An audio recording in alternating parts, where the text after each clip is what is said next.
Yo soy Juan León de la sección 204L1 de Química, Ingeniería Civil. Yo vengo a hablarles sobre la transferencia de calor en sólidos. La transferencia de calor en sólidos se define como calor, la energía cinética total de todo átomo o molécula de una sustancia. Según los principios físicos de la termodinámica, debemos tener en cuenta que la temperatura es algo no constante en los cuerpos, sino que por lo contrario se transfiere de uno a otro en la dirección y la dirección siempre es la misma, pues el calor pasa desde un objeto de mayor temperatura a uno de menor temperatura. Por consecuencia, la temperatura del primer objeto va a disminuir y se transfiere al del segundo objeto.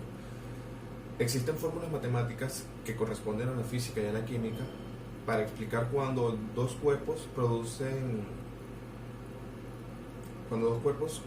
diferencia de temperatura de calor. La transferencia de temperatura se puede realizar de mecanismos físicos de diferentes formas, tales como la conducción, la convección y la radiación. Estos mecanismos pueden presentarse determinando procesos de forma paralelas o aisladas. Es decir, que pueden transferirse de calor de distintas formas simultáneamente o de solo una forma. La conducción se refiere básicamente al flujo de calor en un sólido y por coincidencia se transfiere el calor de un cuerpo sin aparente actividad molecular, donde la partícula más enérgica se transfiere a la molécula de menor energía. Las moléculas se mueven aleatoriamente o solo ocurrirá si hay una diferente temperatura en los dos cuerpos, claro. En los sólidos, la única forma de transferencia es la conducción. La conductividad térmica es una propiedad que mide la capacidad que tiene el material al transferir calor por conducción. Por ejemplo, los metales sólidos que poseen altos voltajes de conducción metálica, de conducción térmica. Un ejemplo sencillo sería calentando un extremo de una varilla, que va a transferir su calor al otro extremo menos frío, ya que contiene una mayor cantidad de conductividad.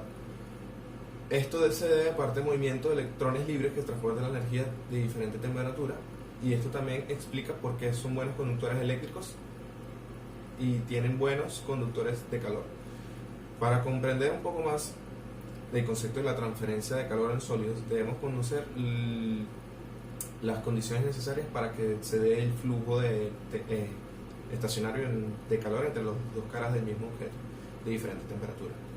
La conducción de calor se debe a un objeto de tiempo o más o menos prolongado que termine por adquirir la misma temperatura en toda su extensión.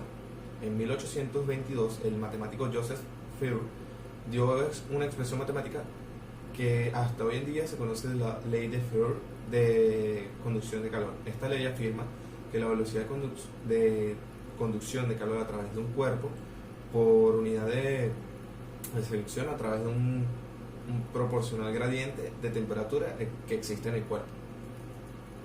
Estos son, ya que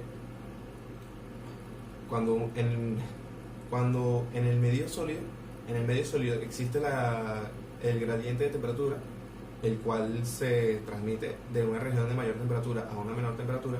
El calor se transmite por una unidad de tiempo, QK, que es proporcional al gradiente del determinante del tiempo por la determinante X.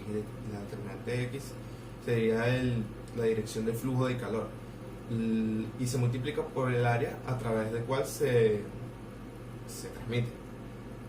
El flujo de calor depende de la conductividad térmica, que es una constante, que permite la medida física, la propiedad física del medido de la medida.